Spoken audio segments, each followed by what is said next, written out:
काज गुरु भक्ती पितृवचन सेवापती हीच विष्णूची महापूजा अनुभवनो हे तुझा ज्याला मंदिरात जायला जमत नाही त्यानं घरातल्या देवाची पूजा करावं किती थोर तर त्या देवाच्या समप्रमाणात त्यांच्या आपल्यावरती उपकार आहे।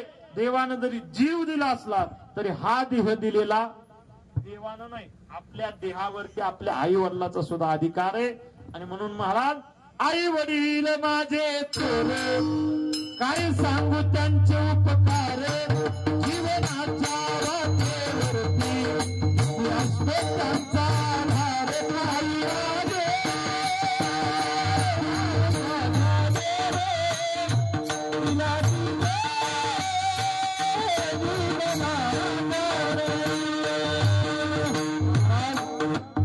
पहिला शब्द गोड वाटला आई वडील माझे थोर पण पुन्हा या कवितेनं थोडा बापावर अन्याय केला अन्याय केला तर शेवटच्या द्रौपदाला म्हणला आई माझी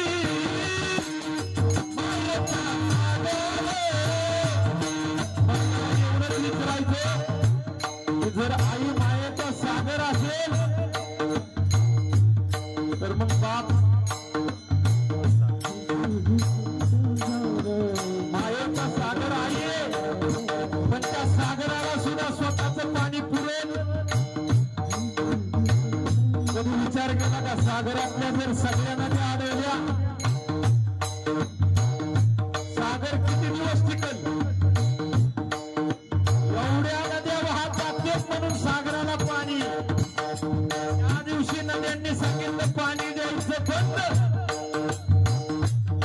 भला मोठा सागर सुद्धा महाराज काय होईल आतून जाईल।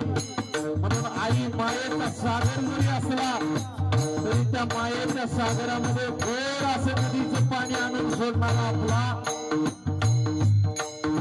बाप आहे महाराज।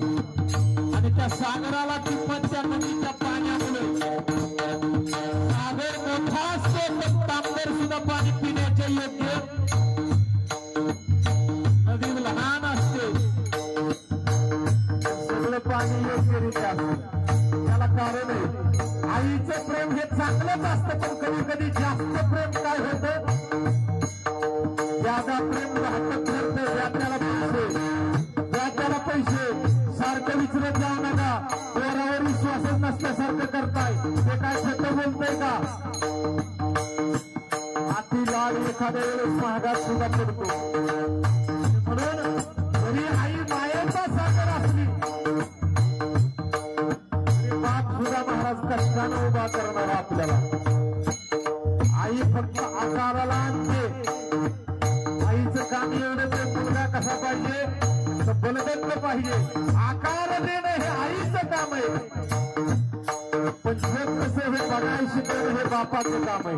आणि बापानं मुलाला कसं वागावं हे शिकवलं कुणाला बोलावं हे शिकवलं प्रपंच कसा करावा हे शिकवलं आणि स्वाभिमानानं कसा जगावा। आणि म्हणून म्हणले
Bye.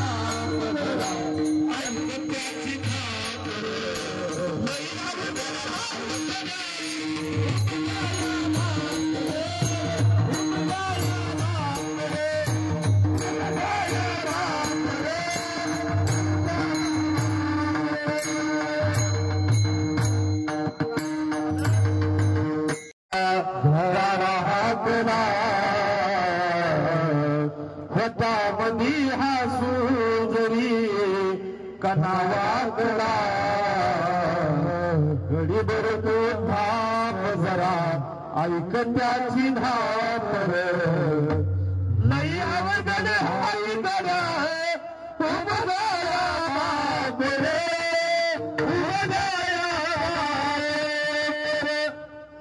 आणि म्हणून महाराज लय अशा कविता आहेत पण माणसाला आईच्या सगळ्या पाठ आहेत. बापाची मात्र अरे बाप कष्टाचा काबाडी ऊस मळ्यात तोडतो तो ध्यानात राहत नाही. जगामध्ये कृष्णाची यशोदा रामाची कौशल्या सगळ्या ध्यानात आहेत महाराज. पण त्याच कृष्णाला वाचवण्याकरता नाकापर्यंत पाण्यात गेलेला बाप सुद्धा भागवतकारांनी सांगायला कमी पडले. इतकं कष्ट आपल्यासाठी घेतलं ते कुणी घेतलं महाराज?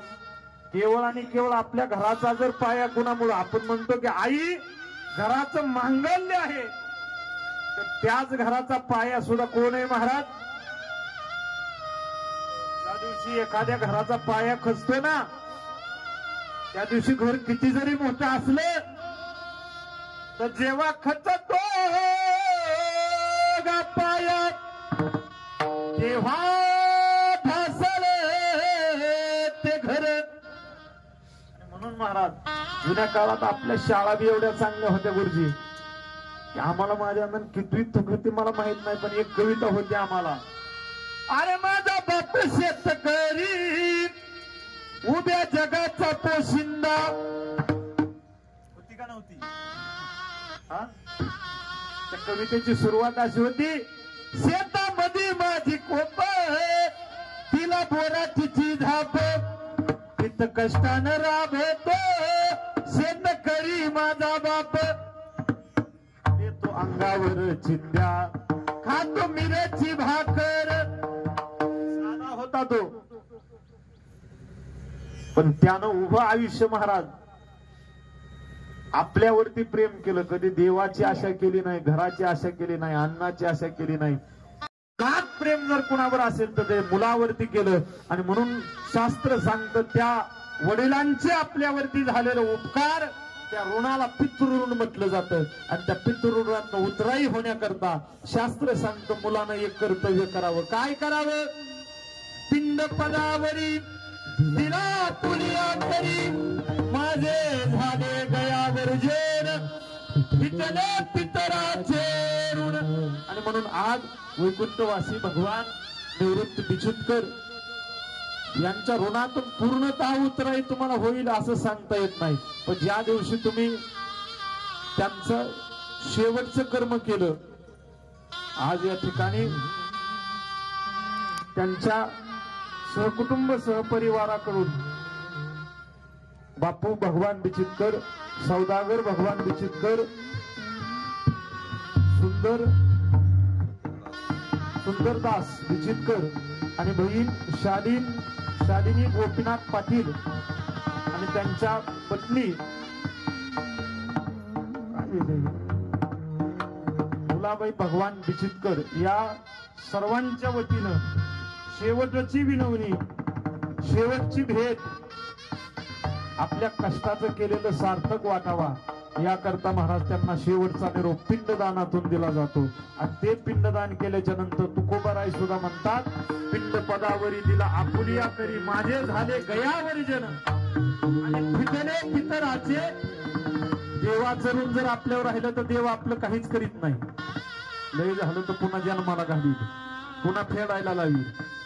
पण आई वडिलाचं जर ऋण आपल्यावर राहिलं तर पुन्हा आपल्याला हेच आई वडील भेटतील म्हणून सांगता येईल.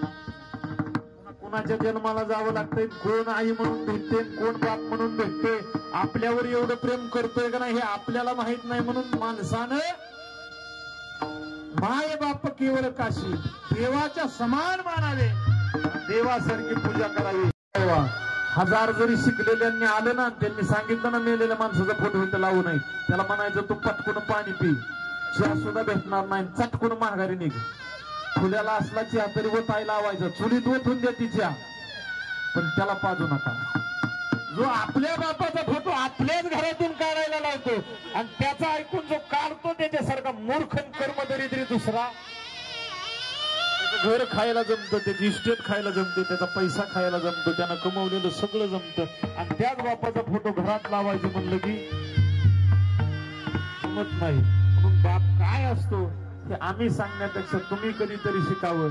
आणि ज्या दिवशी तुम्ही बाप सांभाळायला लागला त्या दिवशी कीर्तनकाराला कीर्तनात बाप सांगायची गरज. मग आम्ही फक्त एवढंच सांगणार, काय करा तर भजन करा. ते कसं करा,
आता तरी पुढे हाच उपदेश नका करुणाश आयुष्याचा सकळांचे पाया माझे दंडवत आपुलाने चित्त शुद्ध करा हित ते करावे देवाचे चिंतन करून या मन एक विधी तुका म्हणे लाभ होय तो व्यापार करा काय फार शिकवावे आणि म्हणून तुका म्हणे लाभ होय तो व्यापार करा काय फार शिकवावे. आता व्यापार करायला दोन पायाच्या माणसाला तर सांगावं लागायचं कारण यानं जगाच्या व्यापारात चांगल्या चांगली जी दुकानं घातली नात्याची घातली गोत्याची घातली भावकीची घातली गावकीची घातली कशाचं दुकान मांडायचं माणसाने ठेवलं. तुकोबा नाही म्हणतात देवाचं दुकान मांडायचं तुम्हाला कुणी अडवलं. एक दिवशी घातलेला दुकान देती आली अशी दान संत उदार उदार भरले अनंत भंडार देवाचं बी दुकान घालून बस तिथं काटा माप घेऊन देवाचं भजन करीत त्या दिवशी तुझा उद्धार होईल. भगवान परमात्मा करो ते ज्ञान सगळ्याला मिळावं. आणि आज वैकुंठवासी भगवान निवृत्त बिचितकर यांच्या पुण्य आत्म्याला भगवान परमात्मा श्री उत्तरेश्वर महाराजांच्या चरणी स्थिरता मिळावी त्यांच्या चरणावरती समावून घ्यावं हे आपल्या ग्रामदैवतेला विनंती करून शेवटचा निरोप. सगळ्याचे आभार मानतो. एकत्रितपणे कुणाचाही नाम उल्लेख न करता सर्वांनी उठून उभा राहावा. आम्ही जातो तो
जय विठ्ठल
असू दे पूजन तुझा दास